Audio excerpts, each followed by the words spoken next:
Fue el guerrero más extraordinario del antiguo Egipto. Un soldado que jamás perdió una batalla. Un general a la altura de los grandes conquistadores de la historia. Un rey que transformó a su país en un imperio.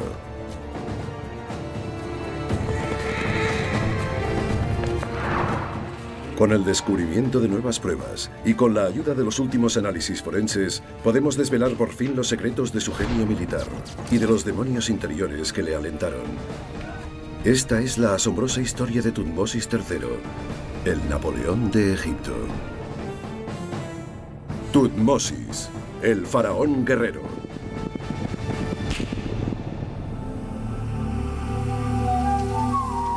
Tebas, la capital del antiguo Egipto.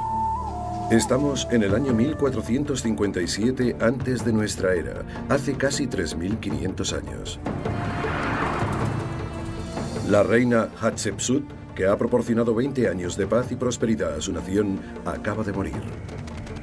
Pero Hatshepsut no es una reina cualquiera. Es una reina que ha gobernado como un rey. Algunos egipcios lamentan su fallecimiento, otros se alegran. Consideran que ha acumulado demasiado poder para ser una mujer. Pero Hatshepsut paga un precio muy caro por la paz. Tras su muerte, Egipto se ve amenazado por sus vecinos. Las ciudades-estado rebeldes, dominadas por sirios y cananeos, todos albergan el ferviente deseo de poner a prueba el coraje del nuevo líder. Su hijastro, Tutmosis III, está listo para tomar las riendas del país. Ha sido faraón durante casi 20 años, pero la reina Hatshepsut le ha mantenido bajo su autoridad. Ahora, superada la mayoría de edad, finalmente puede hacer realidad su sueño de erigir un gran imperio, uno muy distinto al de su madrastra. Pero Tutmosis carece de experiencia como rey y como guerrero. Nadie sabe si podrá vencer a los enemigos de Egipto, ni si podrá hacer olvidar el recuerdo de su madrastra y aprovechar la oportunidad. Tutmosis comienza a preparar a sus hombres para la guerra.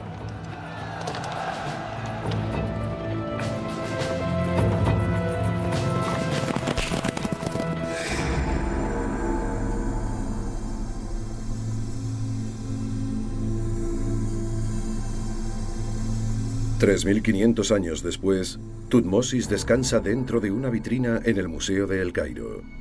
Su rostro parece insinuar una leve sonrisa. Es el rostro de un magnífico guerrero que forjó un imperio. Esta momia corresponde a uno de los personajes más importantes de la historia. Este hombre era un guerrero. Hoy todavía se estudian sus gestas en todas las academias militares del mundo. Por eso, cuando le miro, me pongo a temblar. Tiemblo por el poder de este hombre que convirtió a Egipto en un imperio.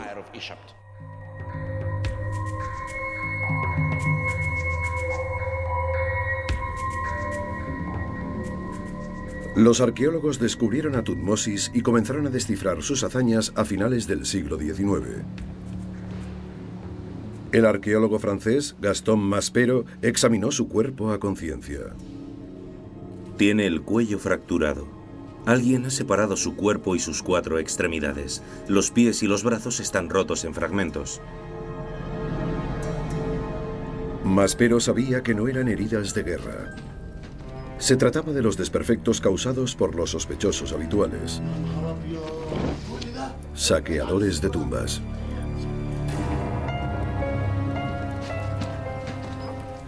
Los ladrones sacaron la momia de Tutmosis III de su ataúd. Desvalijaron su sepulcro y le quitaron sus joyas.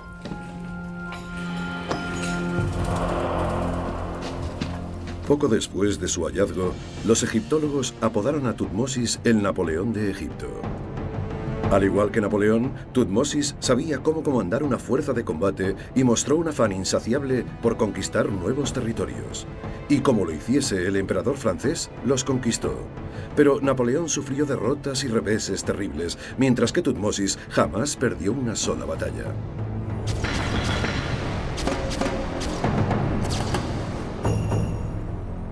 Sin embargo, la sonriente y deteriorada momia no nos dice nada sobre el personaje, ni de las pasiones que le empujaron. Aunque él guarda silencio, tal vez su tumba pueda proporcionarnos alguna información. El Valle de los Reyes, el lugar de descanso eterno de muchos de los grandes faraones de Egipto. Aquí, el doctor Ian Shaw, experto en jeroglíficos antiguos, leerá los muros de su sepulcro y nos contará algunas cosas sobre el hombre que los erigió.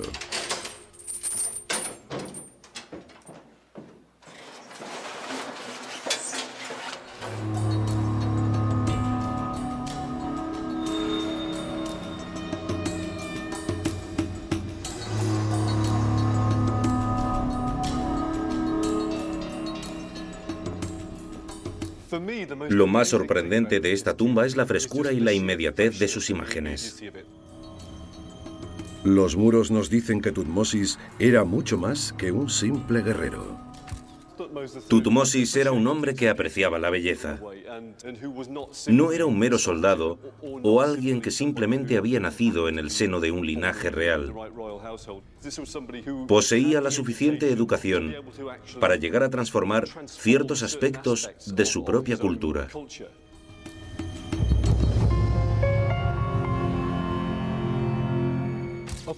Aquí arriba vemos al rey. Aquí se hace referencia a la muerte del rey y a su transformación en una especie de dios sol. Las inscripciones describen asimismo los conjuros mágicos que le ayudarán a llegar al más allá. Antiguamente se creía que los faraones como Tutmosis eran más que reyes, eran seres sobrehumanos destinados a la inmortalidad. Pero aquí, en la Tierra, el joven Tutmosis tal vez no era tan divino. Había nacido en un mundo dominado por su madrastra. Hatshepsut era la esposa preferida de su padre, el faraón. La madre de Tutmosis ocupaba un rango inferior en el harén de su padre. No era de sangre real. Hatshepsut, sí. Algunos especulan que su madrastra ya concentraba demasiado poder cuando su padre aún estaba vivo. Cuando el faraón murió, Tutmosis se convirtió en heredero al trono. Pero no era más que un niño, de modo que Hatshepsut gobernó como regente en su lugar. Sin embargo, ella tenía sus propios proyectos. Envió exploradores a tierras lejanas, importó aceites, incienso, perfumes y oro. Encargó la construcción de grandes templos y monumentos, y a los 10 años de regencia hizo algo inconcebible. Se autocoronó faraón. Ninguna reina había hecho jamás algo semejante, y mucho menos en vida de un heredero legítimo al trono. Se vestía como un rey, lucía ropa de hombre y la barba postiza tradicional de los faraones. Se hacía representar como un varón en esculturas y relieves. Para un país conservador como Egipto, su conducta era un ultraje. Bajo su reinado, Egipto evitó la guerra durante más de 2 décadas. Pero ello le costó muy caro. Las ciudades-estado rebeldes arrebataban territorios a los egipcios a lo largo de su frontera septentrional. Con una madrastra ejerciendo tanto poder, Tutmosis tuvo que buscar un ámbito en el que desarrollar su talento. Optó por la vida militar. Se convirtió en soldado y comandante, abandonando las comodidades y las intrigas de la corte.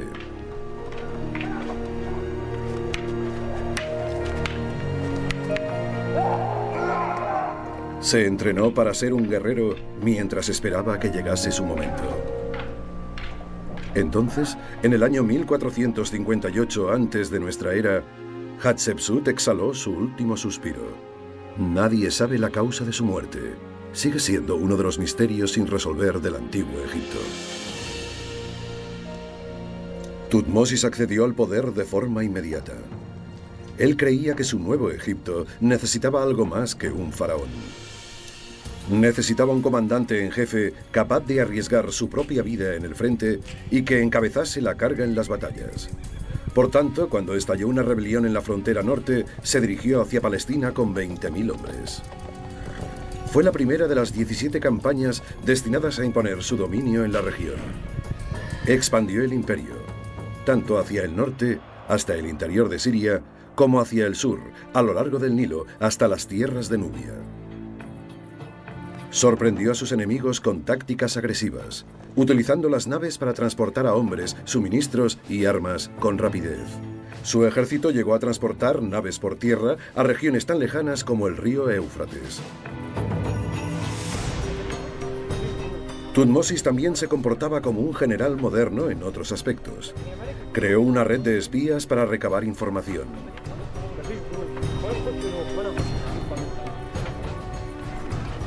Pero con los barcos, los nuevos medios de transporte y el espionaje no era suficiente. Necesitaba armas. Armas superiores que socavasen el afán de lucha de sus enemigos. Y para ello, recurrió a la mejor tecnología de la época.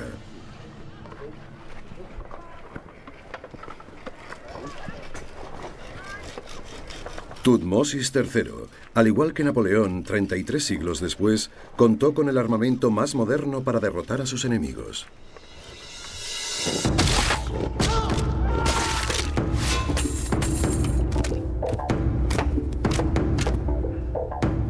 ¿Qué tipo de armas empleaba Tutmosis? El doctor Thomas Hulett, arqueólogo de la Universidad de Durham, y Tom Richardson, de la Armería Real, son grandes expertos en armamento de la antigüedad. Han venido a Egipto para poner a prueba las armas del faraón. Se vivía una verdadera carrera armamentística. Cada nueva mejora en el diseño de las armaduras provocaba el desarrollo de nuevos tipos de armas cada vez más efectivas. El arco y la flecha eran la artillería de la época. Había dos tipos básicos de arco y Tutmosis los utilizaba ambos de modo sistemático.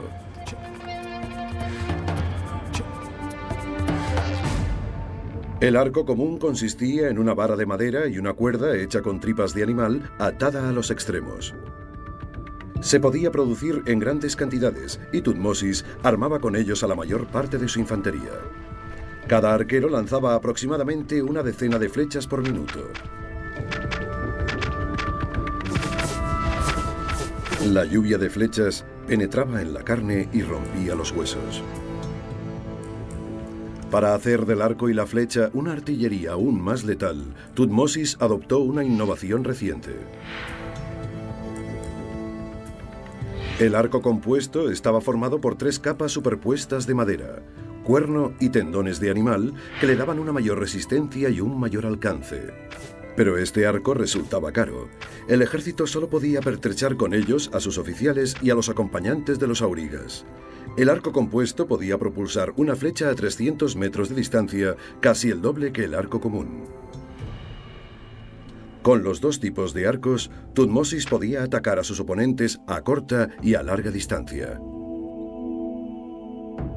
Imaginemos a 1 millar de arqueros, cada uno con 2 docenas de flechas lanzándolas en 2 minutos, 24.000 misiles letales.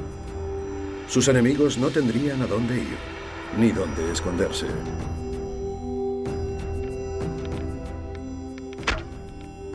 Pero todos los ejércitos poseían arcos y flechas y Tutmosis tenía que proteger a sus hombres de ellas.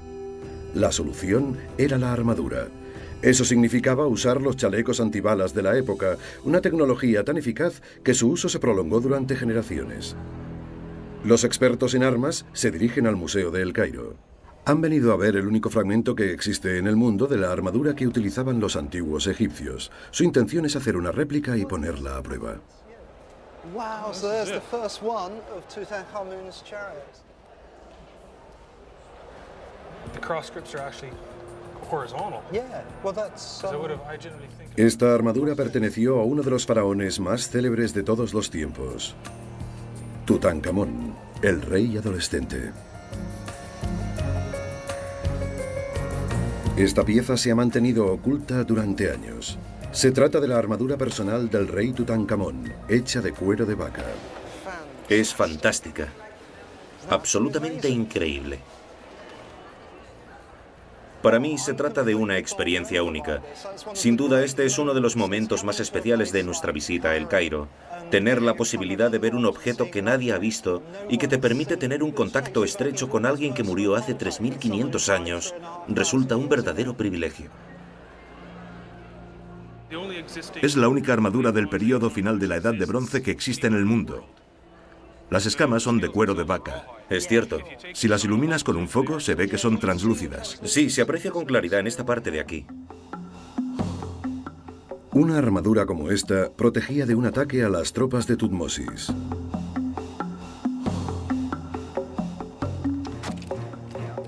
¿Pero servían para algo ante el impacto de una flecha? El único modo de averiguarlo es ponerla a prueba. Los expertos colocan una armadura de cuero de vaca alrededor de un pedazo de carne de animal.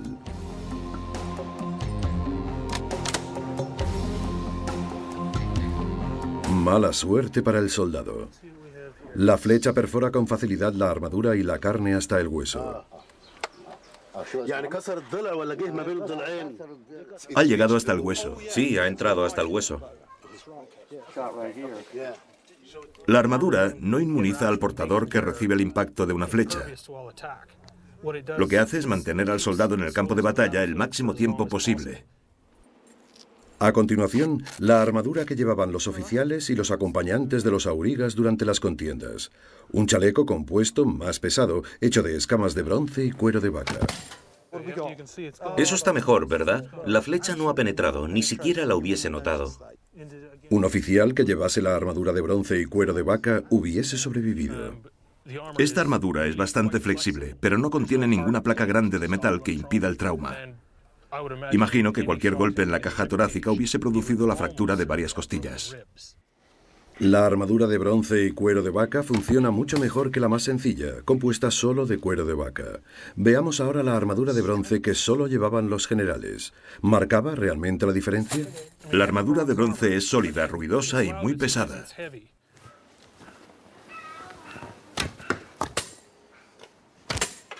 Funciona a las 1000 maravillas.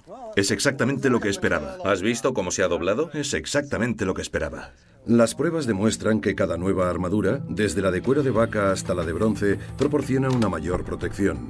El chaleco antibalas de la época, la armadura de bronce macizo, era la mejor, pero presentaba dos inconvenientes. Pesaba demasiado para el combate cuerpo a cuerpo. Además, en el desierto, donde las temperaturas pueden superar los 40 grados centígrados, los soldados de a pie no podían utilizarla, y resultaba muy cara. Ni siquiera los egipcios podían pertrechar a todo un ejército con armaduras de bronce macizo. Tutmosis era consciente de que no bastaba con disponer de flechas y armaduras. Había que maniobrar a las tropas y situarlas en la posición adecuada.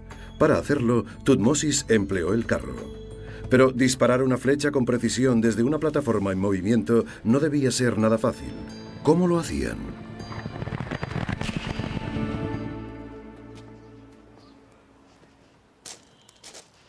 Durante el reinado de Tutmosis, una revolución en el arte de la guerra se extiende por Oriente Medio hasta el Mediterráneo.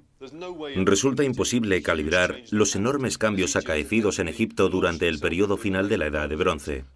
El arco compuesto y el carro eran armas que transformaron completamente la manera de luchar de los combatientes. Las mejoras tecnológicas propiciaron la creación de carros más pequeños, más ligeros y más rápidos. Con la aparición de las ruedas de 6 radios en lugar de 4, los carros adquirieron una mayor robustez y maniobrabilidad. Pero los nuevos carros perdían en estabilidad, lo que ganaban en velocidad. ¿Puede un arquero hacer diana desde esta pequeña plataforma en movimiento? Vamos a intentar lanzar unas flechas desde un carro en movimiento para conocer el grado de dificultad. Ninguno de los dos ha subido nunca en un carro como este. Hemos lanzado una moneda al aire y él ha perdido. Bueno, a ver qué tal va. Con ruedas de madera, sin amortiguadores, galopando a través de un terreno irregular. En las imágenes parece fácil, pero ¿logrará Tom alcanzar alguna diana disparando flechas a discreción? Hemos atado una cuerda a la plataforma para hacerla un poco más estable. En la antigüedad, el arquero y su auriga solían ir siempre juntos y se conocían a la perfección. Eso facilitaba la tarea de indicar al conductor que fuese más rápido, más despacio o que el carro se movía demasiado. El auriga debía saber instintivamente dónde situarse para que el arquero tuviese el mejor ángulo de tiro. Y desde luego su compenetración debía ser perfecta, ya que todo eso tenía lugar en el fragor de la batalla. El terreno es muy irregular. Bueno, voy a probar otra vez. A ver qué pasa. Y esta vez consigue alcanzar una diana tras otra. Si Tom puede hacerlo después de solo una prueba, imaginen los centenares de aurigas bien entrenados del ejército de Thutmosis. Debía constituir una fuerza de combate terrorífica y letal. Estamos hablando de un contingente importante. Cientos de carros, todos avanzando juntos en formación y lanzando flechas. Esas mortales flechas con la punta de bronce. La revolución que supuso esta nueva arma es tan significativa como el uso de la aviación en los conflictos bélicos a lo largo del siglo XX.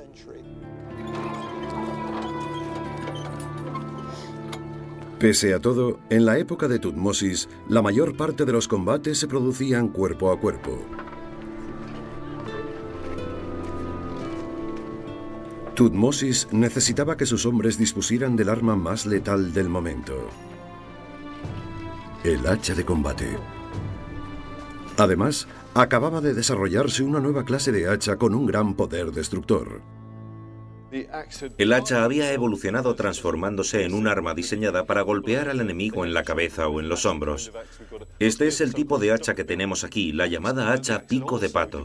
Pero se había creado otro tipo de hacha con una hoja más larga y estrecha, montada sobre un asta de madera, la alabarda.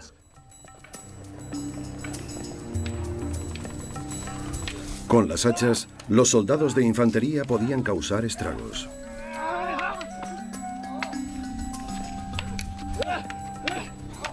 La alabarda, con su largo mango, se usaba para atacar la parte inferior del cuerpo, es decir, la cintura y las piernas del enemigo. El hacha pico de pato servía para atacar la parte superior del cuerpo y la cabeza.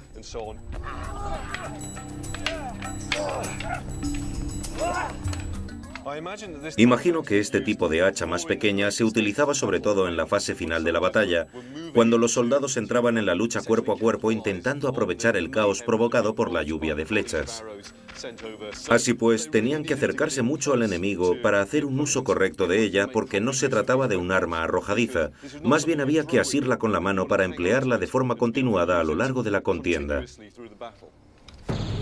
El hacha era un arma letal, y contemplar a 1 millar de hombres blandiéndolas debía ser una experiencia aterradora. El aspecto de las armas debió ser importante para los egipcios. Enfrentarte a un ejército con una apariencia uniforme y ver a una serie de falanges, todas ataviadas de bronce resplandeciente avanzando en bloque, debía causar una profunda impresión al enemigo. John Mainwaring es un experto en armas de bronce antiguas. El requisito con este tipo de armas, diseñadas para la lucha cuerpo a cuerpo, es la confianza en la falange o en el grupo. En realidad, se trata de un ariete humano, ya que solo hay soldados y armas blancas. Una vez concluida la lluvia de flechas y la acción de los carros, solo quedaba la lucha cuerpo a cuerpo. Pero debía ser un espectáculo brutal. Imagínense atacar a un enemigo, perseguirle a campo abierto, a través de las montañas. La experiencia en el frente debía ser absolutamente espeluznante. Avanzar blandiendo el hacha frente a un enemigo que te echa el aliento. El mango es corto, tienes que acercarte mucho a él. Puedes verle con claridad y le miras a los ojos antes de asestarle el golpe definitivo.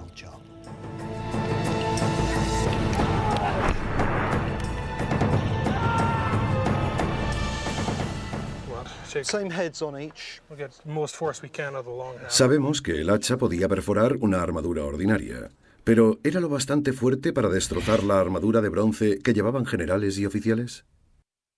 Los doctores Thomas Hullett y Tom Richardson cubren un saco con una armadura de bronce. Esta vez le atacarán con un hacha de guerra.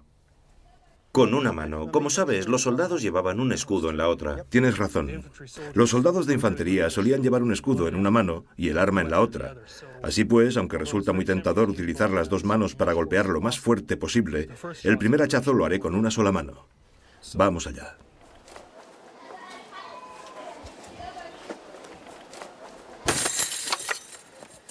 Right.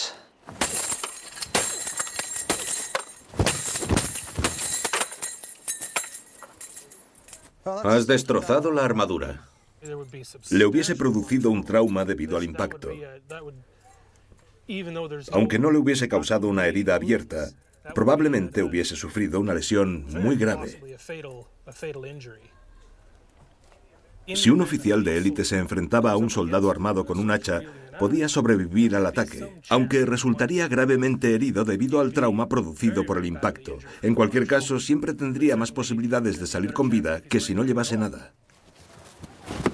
Las pruebas demuestran que el hacha hubiese herido incluso a los oficiales de élite ataviados con una armadura de bronce. Flechas, armaduras, carros, hachas.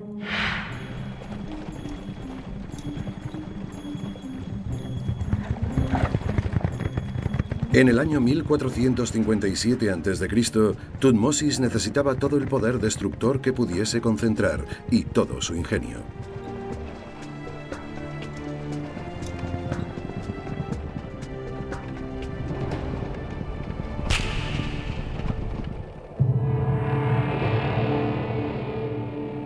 Pocos meses después de acceder al trono, los jefes tribales del norte se rebelan contra el dominio egipcio. Es una provocación inadmisible. Podría bloquear una ruta comercial clave, desbaratando la economía de Egipto. Un gobernante que sueña con expandir su imperio no puede tolerar dicha afrenta. A diferencia de su madrastra, Tutmosis no renunciará a su poder a cambio de la paz. El faraón reúne decenas de miles de armas, gran cantidad de suministros y a unos 20.000 hombres. Se dirige con su ejército hasta una fortaleza situada en la frontera de Gaza. Desde allí, tiene que avanzar unos 100 kilómetros hasta Megido. Pese a comandar un ejército profesional, muchos de los soldados proceden de familias pobres, que se ponen al servicio del rey con la esperanza de hacer fortuna.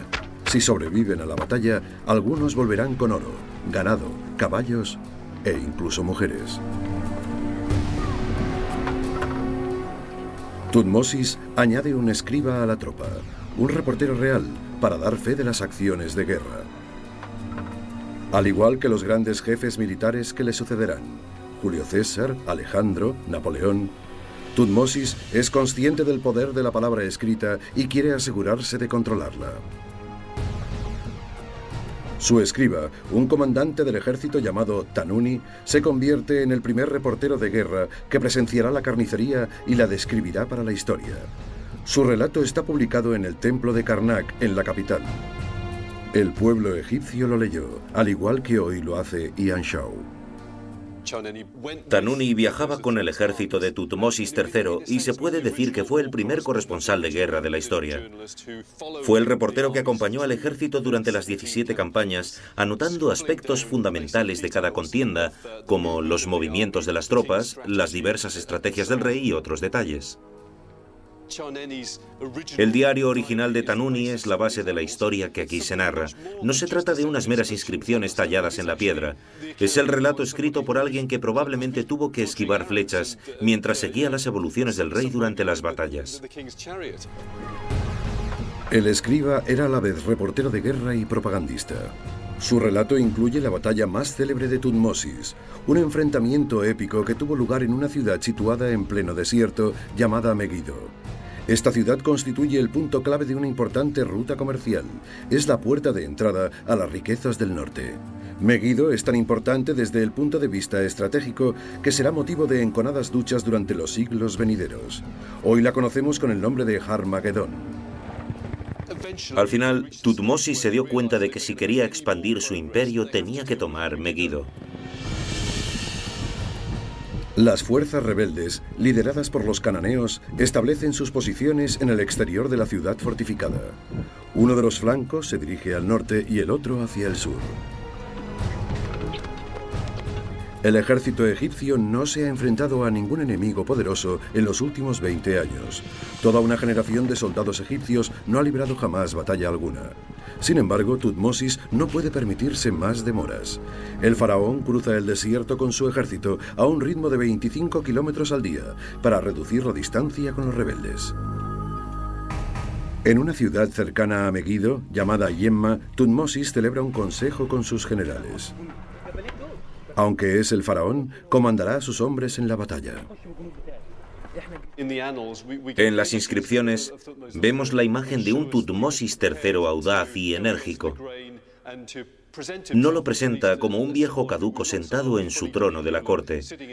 Estaba en primera línea, tomando decisiones. Estos jeroglíficos explican qué ocurrió exactamente cuando Tutmosis III celebró aquel consejo con sus generales. Aquí se narra la conversación que sostuvo con los generales con todo detalle. Aquí se ve el símbolo que corresponde a vía o camino. Ahí hay otra referencia al camino. De modo que en este fragmento de la inscripción están discutiendo sobre las posibles rutas que podían tomar. Existen 3 rutas que llevan hasta Megido. 2 son caminos llanos, cómodos y largos que rodean la cordillera. El tercero es más corto, un desfiladero estrecho y traicionero. Pero discurre a través de las montañas y va a parar directamente al campo de batalla. Sus generales le aconsejan que opte por una de las rutas más sencillas. Pero Tutmosis piensa que el enemigo espera que haga justamente eso. Toma una decisión arriesgada. Su escriba, Tanuni, afirma en su relato que Tutmosis dedicó estas palabras a sus soldados. Soy el preferido de Ra, elegido por mi padre Amón, rey de los dioses. Iremos por el desfiladero. Los que estéis conmigo, seguidme. Seguid a vuestro rey. Y las tropas gritaron, seguiremos a nuestro rey, allí donde vaya.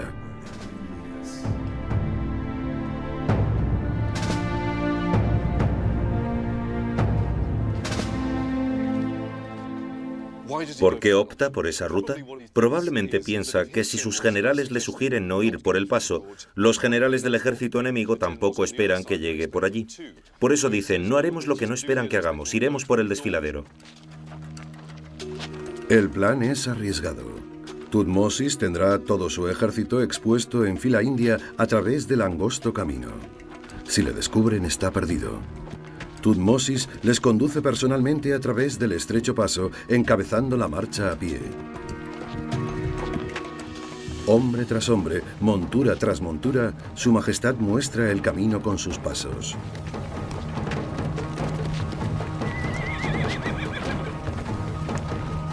El faraón ordena incluso transportar los carros a través del desfiladero.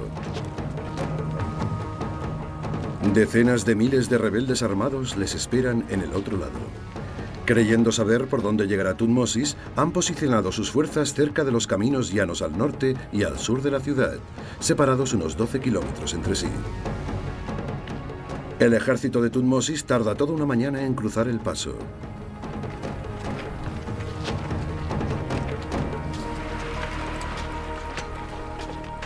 Cuando salen, se encuentran a poco más de 1 kilómetro de Megido. Se colocan en posición y por la tarde han formado una cuña entre los 2 flancos del ejército rebelde. A la mañana siguiente, las fuerzas cananeas se ven hostigadas por un oponente que ha aparecido de la nada.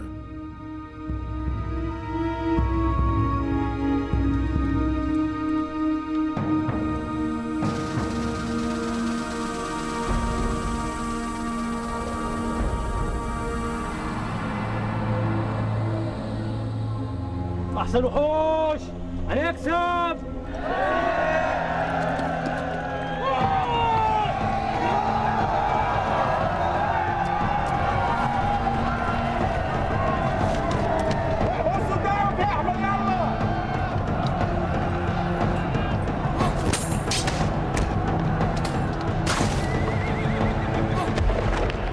Los cananeos se ven aún más sorprendidos cuando contemplan la silueta de Tutmosis liderando la carga montado en su carro dorado.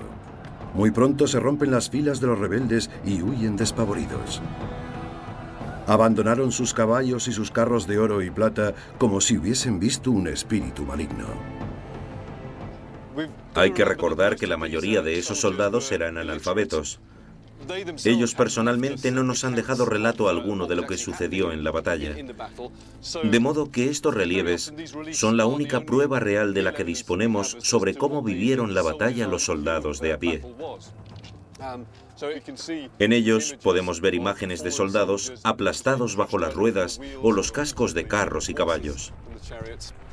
Los vemos incluso enredados literalmente en los radios de una rueda.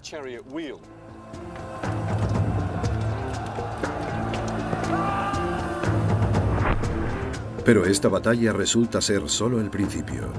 En lugar de aplastar al enemigo durante su retirada, los soldados de Tutmosis se detienen para despojar de sus pertenencias a los rebeldes muertos.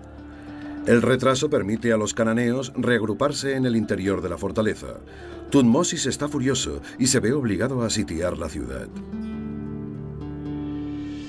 Los egipcios rodean Megido, estrangulándola poco a poco.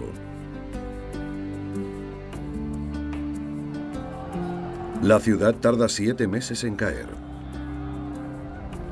Ahora los habitantes y sus posesiones son víctimas del pillaje.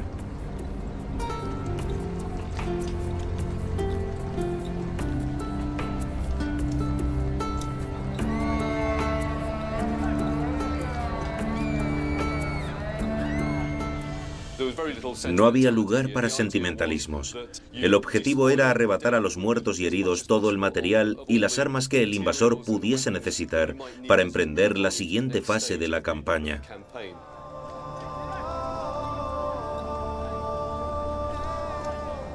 La lista del botín incluye casi 900 carros, 200 armaduras y 2000 caballos. En el saqueo murieron muchos miles de hombres. Después de la batalla, los egipcios cortaban las manos de los enemigos muertos y las ofrecían a su rey para llevar la cuenta.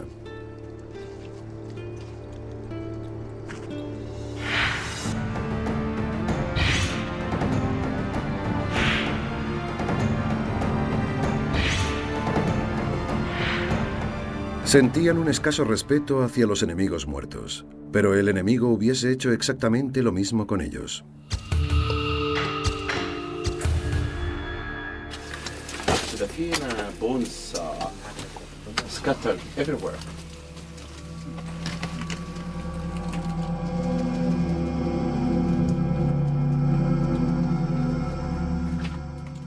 En esta cueva, el doctor Zahi Hawass nos muestra dónde acababan los cuerpos de los soldados abatidos en un campo de batalla egipcio siglos antes de la época de Tutmosis.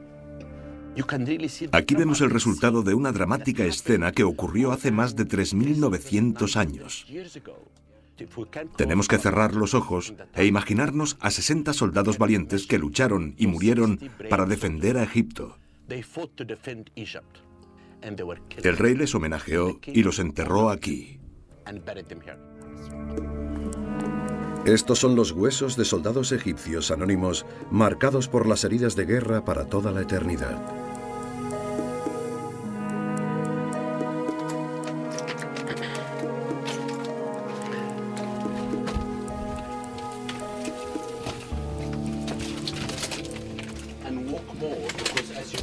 Como pueden ver, este es el sepulcro principal donde se enterraba a los soldados.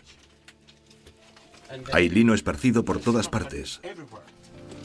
Mezclado con los huesos, encuentran el lino utilizado para envolver sus cuerpos hace 40 siglos. Los huesos son testimonio del horrible efecto del arma más avanzada y mortífera de la antigüedad. Aquí hay una flecha. Y ahí hay otra. Miren a este hombre. Tiene una flecha clavada en su brazo. Otra flecha. Y otra. Cráneos. Este recibió el impacto de una flecha en la cabeza y perdió un ojo. A este le arrancaron el brazo derecho.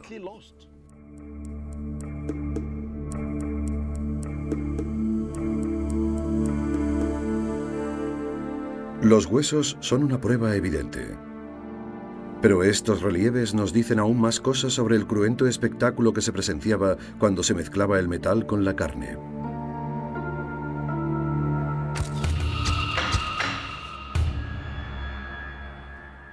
El doctor Gonzalo Sánchez, neurocirujano y coronel del ejército durante la guerra de Vietnam, ha estudiado los relieves antiguos y los ha comparado con fotografías médicas modernas.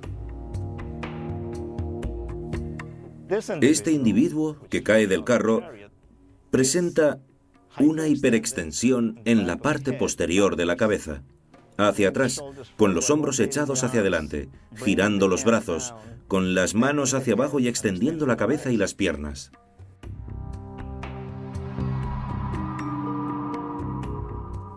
En esta foto vemos a un paciente que ha sufrido una lesión producida por una hiperextensión de la cabeza. Tiene los hombros hacia adelante, los brazos vueltos hacia adentro y las manos ligeramente flexionadas. Lo que parecen representaciones crueles resultan ser imágenes anatómicamente precisas de soldados anónimos que sufrieron muertes agónicas esculpidas hace más de 3000 años. Si te hieren en una extremidad es probable que sobrevivas, pero si te alcanzan en una cavidad, ya sea en la craneal, la abdominal o la pectoral, es muy posible que mueras. Porque si no te mueres debido a la hemorragia, morirás por infección. La agonía de la muerte no hacía diferencias de rango. Soldados de a pie, generales y reyes se enfrentaban a los mismos peligros. Tomemos el caso de esta momia. Corresponde a un antiguo faraón, Sekenenre Taa II. Fue rey de Egipto un siglo antes que Tutmosis. En aquella época su país luchaba contra un ejército invasor. Sánchez examina una radiografía de sus restos y nos revela los detalles forenses del rey muerto en combate.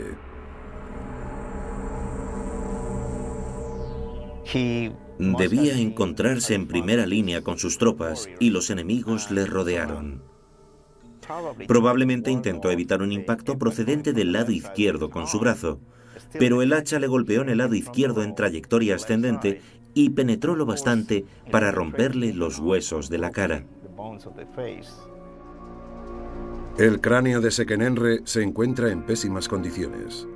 Presenta marcas de múltiples impactos realizados desde cerca, con un hacha corta, con un hacha larga y posiblemente con un palo o una maza.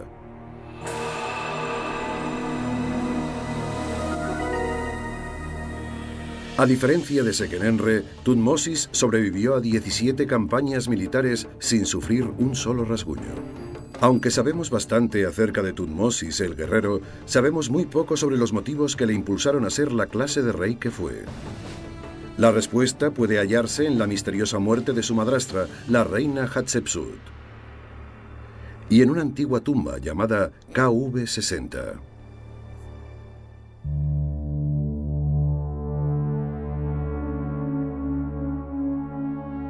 Tutmosis, al contrario de lo que le sucedió a Napoleón 3000 años después, conquistó territorios y los mantuvo. Forjó el mayor imperio de Egipto. Se extendía a lo largo de casi 3000 kilómetros desde el Líbano en el norte hasta el actual Sudán, en el sur. Su Egipto era estable y poderoso, un centro del arte y la cultura. El Egipto de Tutmosis era muy distinto del que había gobernado su madrastra, pero tuvo que esperar muchos años a que ella le cediese el trono.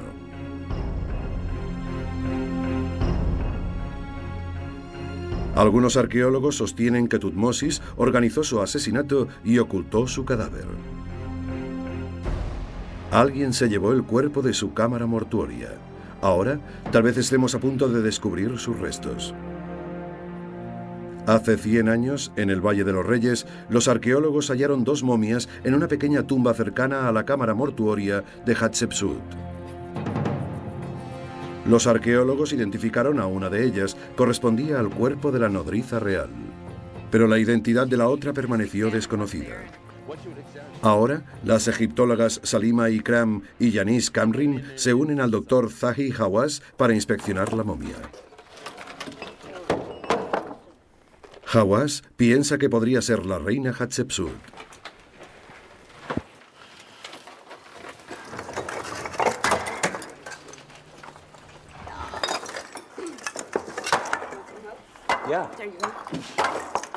Síganme, señoras. Se trata de una tumba muy extraña. La dejaron inacabada.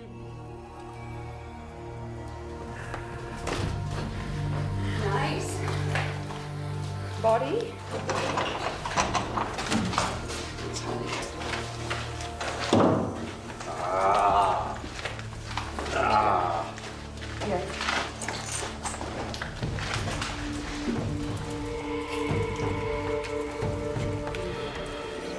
Primero comprueban si sus brazos están colocados en la postura tradicional de las reinas. Lo están. ¿Quién dijo que era mayor? También parece tener la edad atribuida a Hatshepsut. Debe tener unos 45 años. Tiene unos senos grandes y caídos. Eso se aprecia claramente aquí y aquí. Para el Dr. Hawass, parece una reina. Cuando he abierto esta caja y he visto su rostro, he tenido la sensación de que pertenecía a la realeza. Su rostro es el rostro de una reina. ¿Qué reina? No estoy seguro. Podría tratarse de la reina Hatshepsut. Pero la doctora Ikram argumenta que Hatshepsut no hubiese sido enterrada como una mujer. No creo que sea Hatshepsut porque, como dice Janice, después de exhibirse como un rey durante tantos años, debieron enterrarla como tal. Pero el hecho es que en el ataúd aparece escrito el nombre de Hatshepsut. ¿Está escrito el nombre de Hatshepsut? Sí. Deciden investigar los demás objetos hallados en la tumba.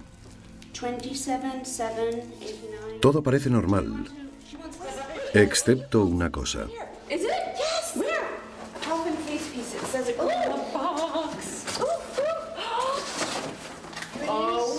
Una máscara mortuoria que no esperaban encontrar, ni siquiera en la tumba de una nodriza real. Podría tratarse de la máscara de Hatshepsut. El hallazgo de una máscara con un agujero para colocar la falsa barba de los faraones resulta muy tentador, dada su costumbre de hacerse pasar por hombre. Este agujero podría ser para la barba real. Está hecho exactamente con ese propósito.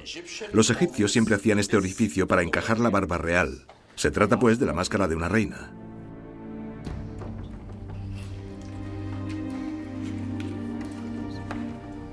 Y este podría ser el ataúd de esa momia.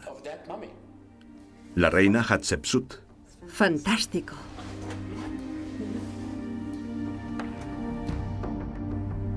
No es una prueba suficiente para determinar que se trata efectivamente de la momia de Hatshepsut. Antes deben realizarse más análisis. Pero esta modesta tumba podría ser el lugar de descanso eterno de una de las gobernantes más destacadas de Egipto.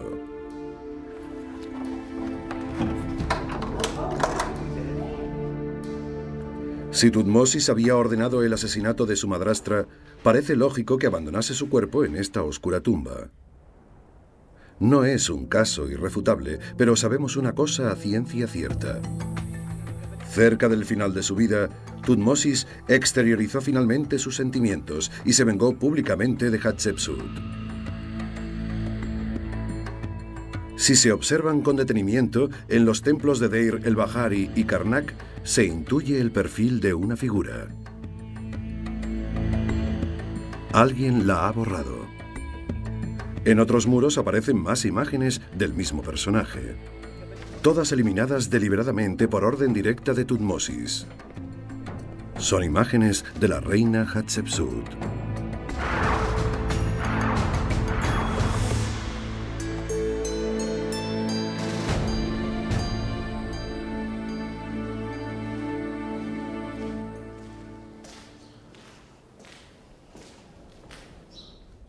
Antes esta cámara estaba llena de imágenes de Hatshepsut y de Tutmosis III. Pero las de la reina se han suprimido todas. Aquí al lado de Horus y Tot, allí arriba en la esquina superior derecha. Incluso la imagen que representa acá el doble espíritu de Hatshepsut también está borrada. Aparte de exhumar el cuerpo de Hatshepsut y lanzarlo al Nilo, esto es lo máximo que podía hacer para erradicarla de la historia.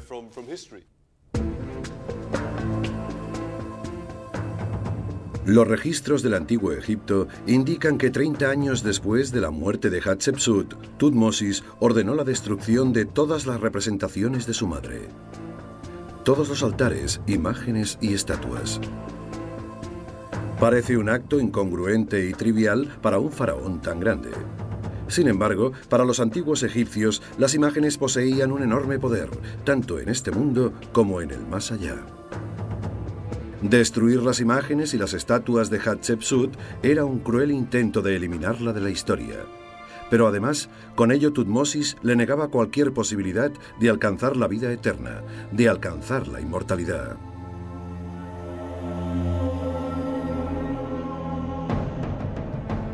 ¿Fue el castigo recibido por una reina que sobrepasó los límites de sus funciones al autoproclamarse faraón? ¿O fue un acto de venganza personal de Tutmosis? Sea cual fuese la razón, envuelve en un halo de enigma a Tutmosis, el faraón conocido como el Napoleón de Egipto. Un hombre complejo que luchaba contra sus propios demonios. Pese a ello, durante sus 32 años de reinado, Tutmosis extendió el imperio egipcio con flechas, armaduras, carros, hachas y con la sangre de sus soldados. Fue un brillante estratega que jamás perdió una sola batalla. Sus 17 campañas militares victoriosas le permitirían forjar el mayor imperio de la historia de Egipto.